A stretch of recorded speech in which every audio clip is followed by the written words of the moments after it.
going on, guys? Besides here, in today's video we will watch Hansama. How does he snowball? How does he do it? How does he play the wave? How does he play the lane phase? How does he do it so he makes the game so easy? If you don't know, Hansama is one of the best AD carry in Europe. Him and Kalista are pretty much the best AD carries in LEC right now. This is his current account. This is his current OPGG, 1467 LP. Crazy guy. He's always been so consistent, so good. So let's see what are the secrets and the tips behind his gameplay. So let's manage some expectations right here. He does play Ashe against Vayne Rel. Ashe is unbelievably good into Vayne because you just have a very strong early game, and Thresh is a counter to Rel because you can actually play the W of Rel. So we will expect Hansama to win the lane. Worst case scenario to have CS advantage, but I don't think it's enough if he just has CS advantage, just because Vayne later on it's gonna be pretty easy to play. But at the same time, Vayne into Ashe, Vi, Ahri, Aurora, I don't think she'll have really much approach angle. This is Challenger, so I think draft matters a lot, and having a smaller mid and just having this composition with pretty hard engage. You can argue that they have reliable engage, the Rel, but to be honest, into an Ahri, Thresh, they do have a lot of disengage, they do have a lot of range, so it's going to be very hard for Vayne to play the game. So I don't believe that Vayne is outscaling the Ashe in this specific situation.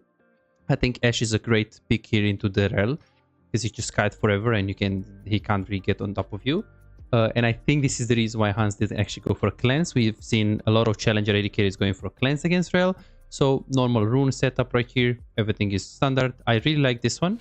He just puts the ward and he just goes in. So this is lovely. And we can see that the Vayne is actually AFK. Okay. And now she just has to flash. Hans is really confident. Why is Hans so confident? So at the moment, if you guys saw what happened in the beginning, this Vi puts a ward on top. It's Q-Moint here. So it's actually... no, this is a random jungle. Okay, I thought it's G2 jungler. So this is a random jungle on Talia. They win so hard with Ashe into Rel Vayne. It's unbelievable. And I like that he covers here. Typically, you also can go here in early on because you just have such a strong matchup. Hans is pinging on my way. And pay attention to the path he takes. Look at this. Pay attention to this path. So he just hovers. Do you see this? He just hovers really max range fog of war kind of thing. And then he puts a word. And look, he puts a word and he didn't even see, the Vayne didn't even see Ashe. Did you guys see that? He was like at the top of the fog of war. And here, what you guys can see is that Hans is actually expecting two things.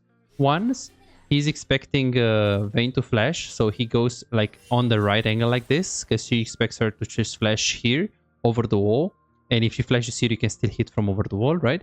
And she also expects the Talia being close around, which this is why he kites on this angle, because if Talia comes, she comes from that angle. So we see Hans is just clicking on that direction now. He flashes and he keeps following because, of course, Ahri is here. And Talia, Rel in this composition. They were too chunked to fight level 1. And I want to see what Hans is doing right now, because theoretically he shouldn't push. Vayne just respawned, so I would say that, yeah, they should just walk up. Just keep the wave here, just zone. Thresh is sitting in the brush. This is standard. Vayne is like there. I want to see the W of Hans, and I hope they don't really get to play for XP here. Thresh is going for souls here. I like what Hans does right here. Pay attention to this. He walks up, takes the aggro slightly to the minions. So this way, all of these minions will focus this specific minion, so it's going to facilitate the wave to push actually slower into them. This is actually just, it doesn't really make a difference because anyways it pushes into the Vayne, but it's like something handy to do just so you can make sure the Vayne loses slightly more minions. I think she's going to like 1 or 2 more minions because you do that. So now we just farm for the chill, going for hook. Nice W by Rel. You go for the E. So on the red side, the E should be under the Gromp. So I think Hans is just going to do that. Just the normal standard Challenger E that you get towards the Gromp, yeah. And here I really like what Hans does. He's just looking to punish. And there is no reason to push, right? Because you know that Vayne is just very weak. You see jungle on the map. So now you have more minions. So just use these minions to poke. Do you see Ashe? Look what Hans does here. Why does he do it? Well, why wouldn't he do it? Right, he has more range. Rel is in this form, so his range is like very limited. He has to be melee to throw his W. He knows where Talia is. So right now he's gonna keep playing aggressive. It's 245, so we will assume Talia is gonna be bought very soon. But Hans is still pressuring. The reason why he's pressuring is because he saw Talia on a word. And in this specific case, we do have Thresh. So it's super hard to for Rel to go into the Ashe here. Of course, if you're in low elo, I think you can consider telling your trash to ward here, just because there is a lot of randomness in low elo, and sometimes people will just gank level 3 like really right away, and that could be possible even in high elo. So now I think after this wave, Hans is gonna play it slower and he's not gonna push. Till now, he just uses slow push, so he shouldn't touch the wave right now. Are you an AD carry main who feels like no matter how well you play, win the lane, make good decisions, play mechanically well most of the times, but you still have no real impact? You crush it one day, win 5 games in a row and feel unstoppable, but the next day you lose every single game and start doubting yourself. Am I even a good AD carry? What can I do if enemy top lane and mid lane are so fed? Imagine a world where you never let the lead slip away. You know exactly how to push your advantage, exactly when to rotate at the right time, and how to control objectives so you can snowball the game. A world where as AD carry you don't feel forced to make risky plays and you don't drop your lead. But you don't have to imagine it, you can make it a reality. This is Martin. He was grinding games, watching guides and trying his best, but none of it seemed to work. The problem? He was focusing on the wrong things. You don't improve just by playing more games, you improve by fixing the small mistakes that cost you wins. And that's a problem that most AD carry face. From Platinum 3 to Diamond in 2 months. Billy found himself making the same mistakes over and over again, engaging at the wrong time or mispositioning in teamfights, dying for no reason, and he even knew some of the mistakes but he didn't know how to fix it. He would find himself guessing what to do next, unsure whether to push, rotate or fight while feeling completely lost in the mid game. Now he knows exactly what to do at every stage of the game and his results speak for themselves. Silver to Emerald in a month. Shaquille went from Diamond 4 to Challenger. Alex went from Gold to Grandmaster, and they are not alone. They are part of a growing community of over 3,254 players who have taken coaching and transformed their gameplay. But here is the truth. This was not overnight and it was not effortless. Shaquille spent 2 years grinding to reach Challenger, not by playing more, but by playing smarter. Alex dedicated 26 months refining his skills and climbing to Grandmaster once he started focusing on what actually matters. So no, this is not a one session and you'll climb instantly, promise. If you're looking for that, if you're looking for a shortcut, this isn't it. But if you're willing to put in the time, willing to put in the effort, apply the right mindset and focus on the details that actually matter, this is the proof that coaching actually works. You're closer to being a great AD carry than you think. Most players just need to uncover what's actually holding them back. That's it. You could keep grinding, watching random guides and hoping for progress, but how much time will you waste before realizing something is missing? You could finally find the real mistakes that have been keeping you stuck and start making real progress. You have already put in the effort. Now let's make sure it pays off. Book your coaching session now at bizaz.com. We don't know what is Thalia, but now there are 2 things to consider.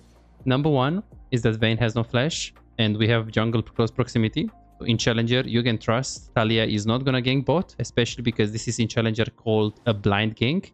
You go bot, it's a blind gank because you don't exactly know where Vi started.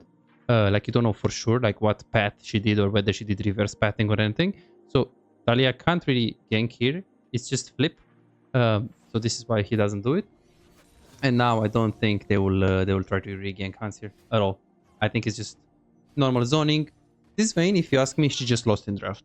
Remember, high elo is all about draft. Even in low elo, draft matters a little bit.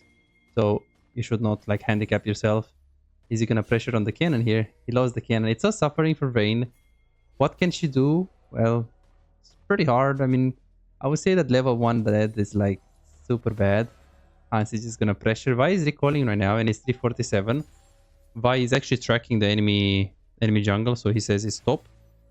Hans is permanent is slow pushing. Look at this. Even now, he doesn't crash this. He's just so confident. Look. Why doesn't he crash? It's simple. You push in the following situations. If you need recall, if you need to be on the river, or if you need to do anything else rather than bot lane. Maybe if you want to get plates, or if they are low under the tower, or you can accelerate the pressure, that's when you push. In any other situation, you do not push. So that is basically the bottom line. So Hans is going to stay. I'm very surprised he actually used his potion here. Let's see. Okay, he used the potion right now. That's very interesting, right? Because I see a lot of challenger players, they don't use the potion unless they're all in range. But now I believe that he doesn't actually know where Talia is going back to, even though he should know that he's top lane right now, because the Gromp is spawning. So as you guys might know, when you do full clear, so let me just get my pen. It's super simple. So a challenger player, the way he's doing jungle tracking is quite simple. The first 2 rotations of pathing is super simple to predict. So let's say you start red, you do full clear, 330, you're on the scuttle. Usually 310 challenger junglers finish this clear. In low elo, you can be 315, 320 sometimes, but typically it's challenger jungle can even do it at 305, 302, depending on the jungle. It can Karthus is faster, Shyvana is faster, and stuff like that. But yeah, 330 they are on the scuttle, and then what they do is, so they do full clear, they take all camps, they take scuttle, they recall, and they go back to bot. At 420, the camp that he started, like let's say Gromp, it's gonna spawn. Pay attention to the timer. This is a basic timer, right? You don't need to know any jungle tracking. It's just this is always gonna happen. Of course, there is like vertical jungle, reverse pathing, and other types that could happen. Okay, maybe not in low elo, but could happen. So it's not always gonna happen like that, but it's just a good roadmap. He's gonna pressure, and yeah, he uses potion. I think that he's thinking that he's still in kill threat against Rael Vayne. Vayne is a pretty strong all-in actually, because she has the W. The problem with Vayne early is that she has no wave clear, and now he doesn't know where is the jungle. We can see Ashe is like telling Thresh please ward, and he's pressuring. Why is he pressuring like this? Is because it's very difficult to get ganked. We have that word, and you have Thresh into Rael, so you believe that Thresh is actually going to be able to cancel the Rael. So can you do this in low elo? You can still zone. I would not play this forward. I would be a bit more cognizant of the fact that my Thresh is not going to be able to, you know, block the Rael E, but I would still play aggressive and pressure. Okay, good hook. Hans is kiting up. So what is he gonna do right now? Vayne is low. So in this case, the worst thing he could do is to recall. Even though he does have a lot of gold, he goes for this. This is a pretty bad thing. Don't do this in low elo. He does like, he knows that Talia is on the Raptors. Yeah, on the Raptors, because the jungle just tracks this. But this is challenger. I don't think you should do this.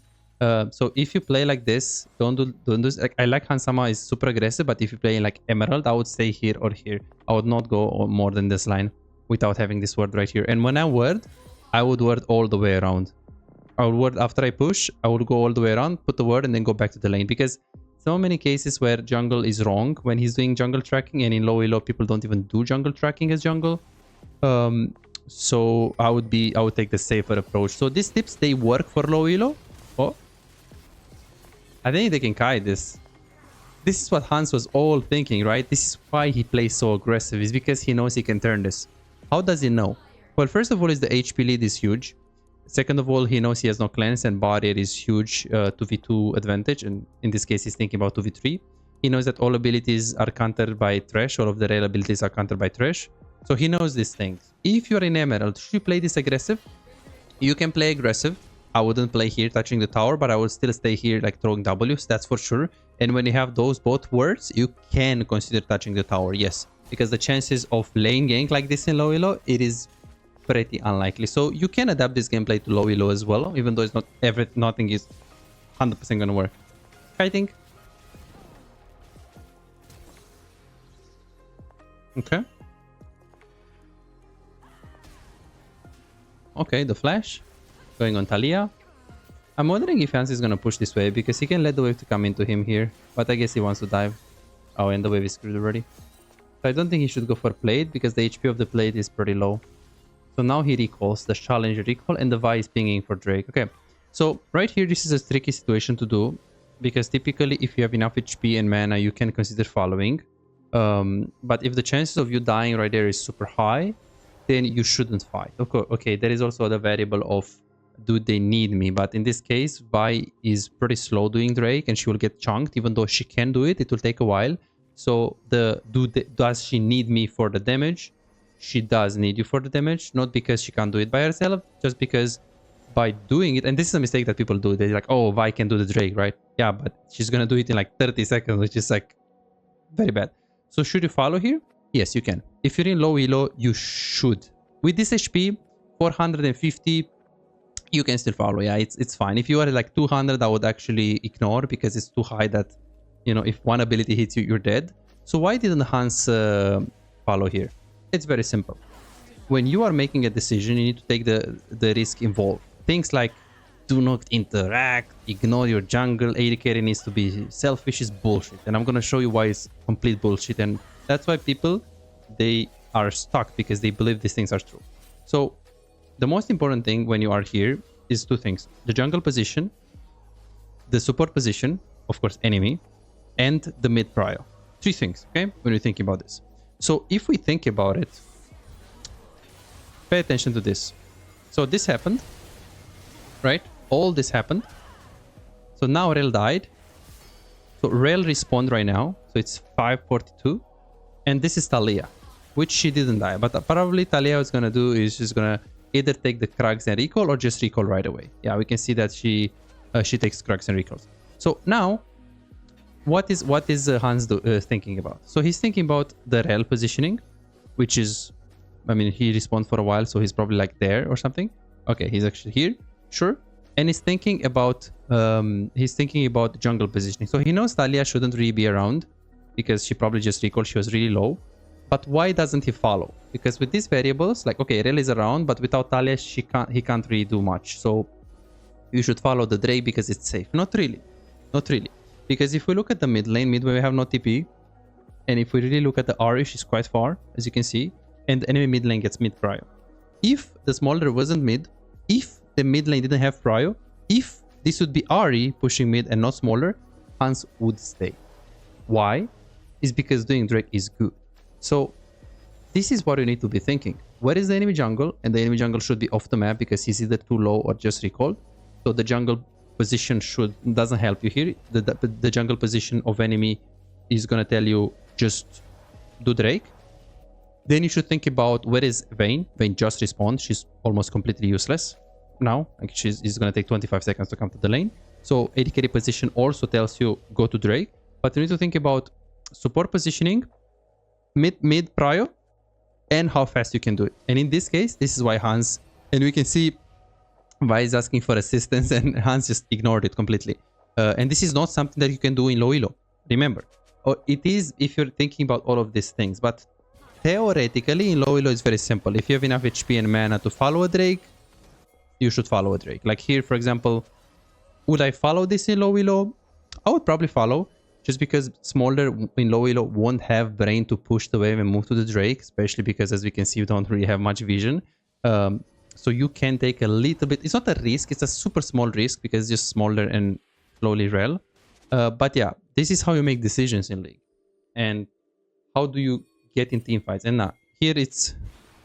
Okay, let's see what Hans is going to do. We need to see the wave when he's pushing.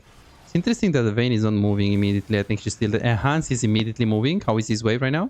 It doesn't really matter because this is super urgent and the wave is slow pushing into him. Going on Talia. Okay. Vayne is following, but this is too late. This is a mistake from Vayne. Like, if you're Vayne, what do? So the moment you see Rel is there and we're pinging on my way, you should fast push this. And then the moment you see this right here, exactly this fight, you know there's a very high chance you get the kill here because Smolder is moving and this guy is moving. So as Vayne, I would take this minion and I would move because I know that there is going to be a big fight here. So I would actually sacrifice like 2 casters. Again, if you're here and you see that Vi is already dead, or you see Vi took Lantern and it's a abort mission kind of plan, then you can still change your mind and go back to the way. But in this case, I believe that the Vayne should move. And then at this exact point, right now, Vayne tried to move, but this is already over because this guy is gonna die, so she should go back to bot. Yeah. So here the decision was clean, but she should just do it a bit earlier. So that's how you make decisions. Should you help your jungle? Should you not? Well, depends on so many aspects. And the most important thing being, am I gonna die there? Because if the answer is yes, and if you're super low HP, then you shouldn't fight there. But if he needs you, if he needs your damage, whether because of time purposes or simply because he just started it and he won't do it by himself, then you should typically consider helping. Another bullshit that people tell you is to freeze. Oh, freeze is good. Enemy is losing minutes. It's good. Yeah, it's good to freeze if there is nothing else you can do. But pay attention to Hans right here. Like any Emerald player, oh yeah, go freeze here. I mean, it's not bad to freeze, but we know two information. Like one piece of information, one, Talia is dead. Piece of information, two, Rel is dead. So what do you want to do right now? You can freeze, but if you think you can actually get plates and pressure the tower, you can actually transform this wave, which is frozen. We can see significantly more minions in the enemy. You can make this 3 versus 1, 2, 3, 4, 5, 6, 7, 8, 9, 9, which is slow, which is going fast into the Hansama side, so he can freeze. You make this into a 3 versus 1, which what this is going to do is going to make the wave slow push into them. So pay attention to Hansama right here. He's hitting the minions, and this is not autopilot, okay? Hansama knows this. I'm going to use this wave, and yes, I could freeze, like an Emerald player that thinks freeze is good. I could freeze and make Vayne lose, you know, some minions, but Vayne is already out of the game. Vayne is already fucking useless, pardon my language, and I want to smash her and I want to get plates. I know that she has no camp spot because we just had vision, we fought there, we see Talia top, we know that she's going to play for top side for like the next minute, and there is also the grabs. And what I'm going to do is that I'm going to make this wave slow push into them. Why?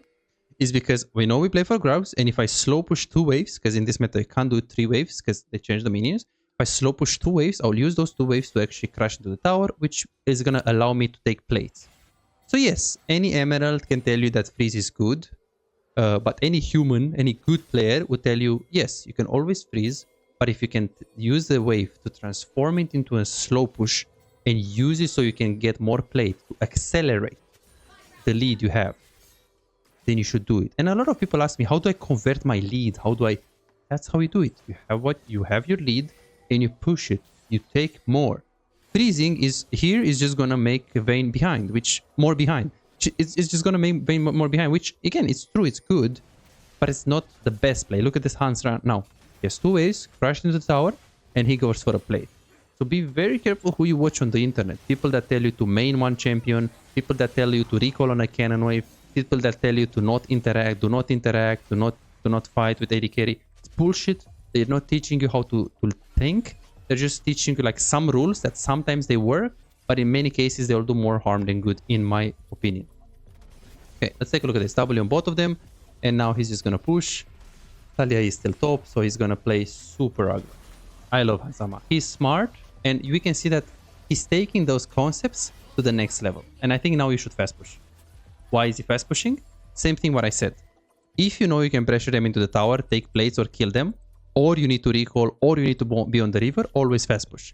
If you don't, then slow push. In this case, they are low, they're under pressure. Talia was top lane, so, well, she was here. Then we just want to accelerate the lead and fast push. Wave management is one of the things that you should do to convert your lead, yeah. And I see a lot of people in a situation like this, when they can like play aggressive and push their lead, they will just recall. They will be like, oh, but I have, you know, look, Hansama has 1.8k gold. And it's like, people tell you, bro, you need to recall. You need to... No. Fuck you. I don't need to recall. Why would I recall? I know Talia is top. Yeah, I have 2000 gold. But who is more fucked, me or them? Pardon my language. Like, who is in a situation where they need to recall? Us or them? Pay attention to their HP. I'm not recalling in a situation where I know there is no risk. I know where is Talia, and I know they are lower than me. Yes, I do have a lot of gold, so in a situation, the same situation, but let's say Vayne and Rel are full HP, I'll probably just push this wave and reset. But in this case, you should be like, okay, I'm gonna get plates, and that's what you should do. Okay, so what is Hans gonna do? Just push. Now we don't know where is Talia, so I don't know if he's gonna keep playing aggressive like this. He thinks he can outplay anyways because he just has such a... Yeah, he has such a huge HP lead. He has Ash Wolf, so... It's a bit G. Yeah, the Vayne wants to recall. Ice is just gonna push. Vi is also invading right there into the jungle, as we can see here. So she's gonna... And is she gonna stay or is she gonna recall? Okay, so the reason why he recalled here is because he knows he can get a plate, but he knows, look, do you guys see this ping? I don't know if you guys can see this ping. So Hans here is pinging where Vayne is, right? Because he's calculating the tempo of Vayne, and he knows she's like pretty close, right? So he knows that if he gets this plate, it's very possible the plate, his items are really huge, and he can easily get the plate. He also has a big wave and trashes with him. Vi is also strong side on bot. So he could do it, but it's lack of tempo. It's like a tempo destroyer, meaning that if you stay for this plate, you either die because Rel and Vayne come, or you're gonna go in the brush, try to recall, and they will stop your recall. So now he actually decides to recall right away, so he can buy. And we can see right now, oop, Hansama was right. You can see the signal to be cautious. He knows exactly, he knew, hey, I don't have my ult. We are anyways not really in a strong position because I have my Yuntal. I'm not gonna grid for this plate. We can always take it after. And that's what they did it. Okay, let's see what Hans is gonna do. Other people would like try to pull these minions to the left, which is gonna be bad. It still makes the game very slow. It's gonna keep the wave here, and the same concept. You pull the minions to the left, which in this case it's good. But other people, some other like aspect that people don't understand is if you pull these minions to the left, you wanna know how many are there. So 36 minions. But I also want to look at your wave, because if this wave is super far and you have to tank the minions for a while and you lose like a significant amount of HP, it's not worth it. But in this case, it's not worth it anyways, because creating a freeze here is not going to help you much because Vayne is already behind. So freezing is complete bullshit here, complete stupid in this specific situation when you're like super ahead. So Hans is like going to let the wave to crush. You can see that there is no click up to just make the freeze, which I see a lot of. I coach a lot of Emerald players, and I see that, and they're not thinking about these things. So it's good to think about these things. Like, yeah, now it's gonna be over. So what do you need to think about exactly when you're creating the freeze? Oh, it's just over. When you're creating a freeze, just make sure you look at the next wave and think about if the freeze is gonna help you. If you're even and your jungle is not bot, it's super good to freeze. But if your jungle is bot, you're playing strong side, or you're ahead, I would not freeze. So be careful when you're freezing, especially when ahead, and be careful onto the next wave. Look at the next wave where it is and think about how much damage you're gonna take, if it's worth to create the freeze, if you're gonna lose like 30 to 40% of HP. Okay, so now Tale is top. We're gonna play aggressive. Let's see, Hans has flash. I really love his kiting. Really is a bit trolling right now, we can see. So it's pretty much over. Let's see. I like Hans kiting. Look at this. He takes the lantern and he kites. You guys see it? How he clicks? He clicked on the left here. Why did he click on the left? Because he thought the rail is just gonna go on him. Amazing. So what did we learn about snowballing? We learned about freeze, like when to create the freeze and when to do the freeze. We learned how to actually choose if we should stay for Drake or stay for stuff in the Drake department. And now he should go to mid lane and Ahri should go to bot lane, which is a basic rotation after you get bot tower. You have a what pro players call here a deep push. A deep push is a push that is going to pressure the map for minimum a minute, which if you're pushing the wave in the second tower right here, I mean, she needs to take this wave and she needs to push another one. So the wave gets to this tower. So it's a deep push. Hans goes mid. He stays in fog of war. And there, did you guys saw that? I don't know if you guys saw that. Pay attention to this. So Hans is seeing Vi is behind, but he knows that if he shows here, Smaller is immediately gonna back.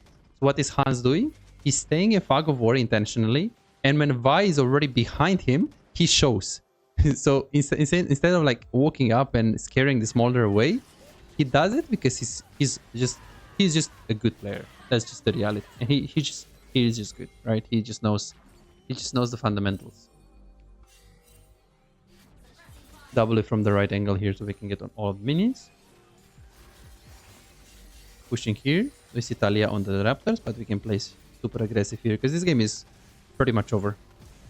So now we just play this. We just play for plates and we play for ults. The most important thing on Ashe, typically your ult. Your ult and your E's. But your E's are more important in the early game. Your ults are important after level 6. Okay. Let's see if he's gonna push. So remember that your jungle position is gonna determine a lot of the plays. So pay attention to Hans here. He's patting to bot because he is thinking jungle, engage. I'm gonna play around him. Right? Pay attention to this. Jungle determines mid game. This is not exactly mid game. But yeah, when you're mid lane, your jungle determines a lot of plays.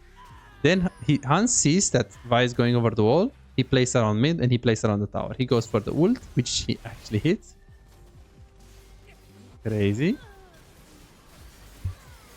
And now just some fancy moves here. Oh boy. Oh boy. I actually don't like the emote that he has that much. Do you guys agree?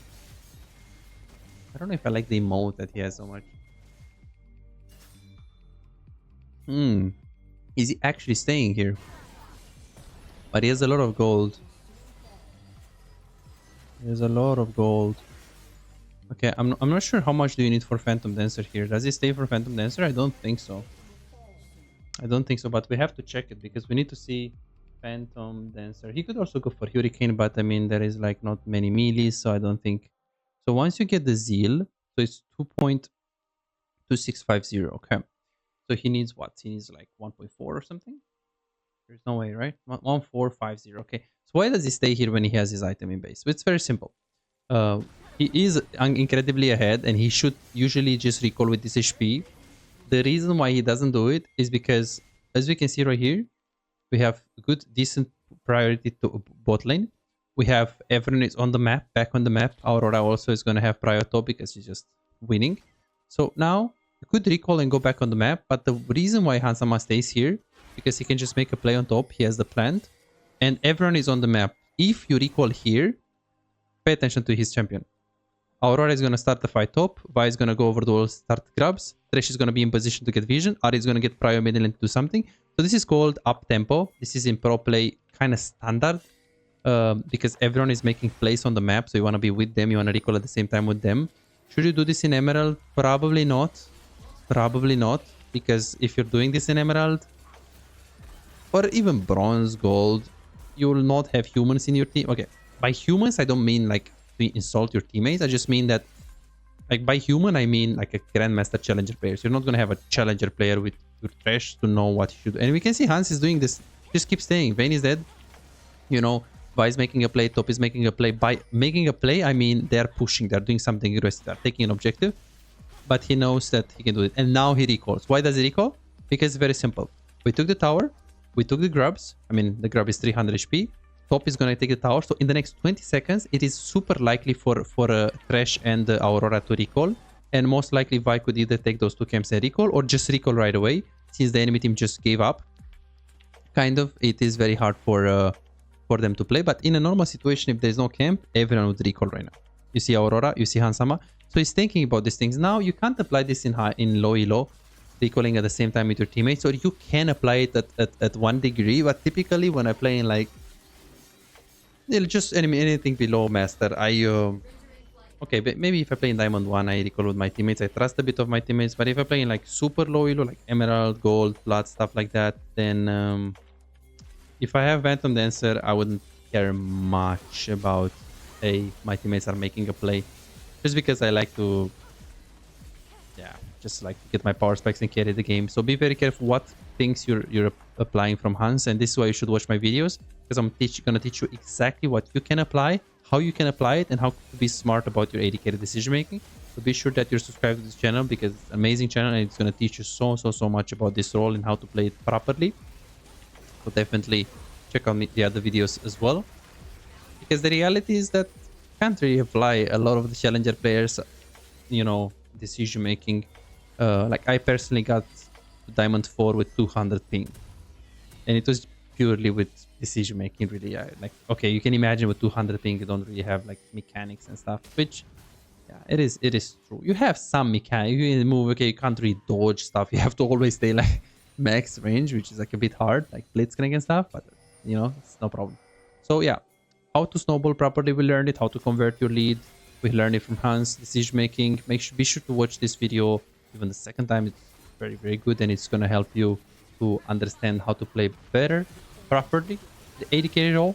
Thank you so much, guys, for watching. If you guys enjoyed, be sure to like, subscribe, and hit that notification bell. Remember to check out my Patreon where I post tier list and special video like this one on Patreon. And thank you so much for watching. See you in the next one.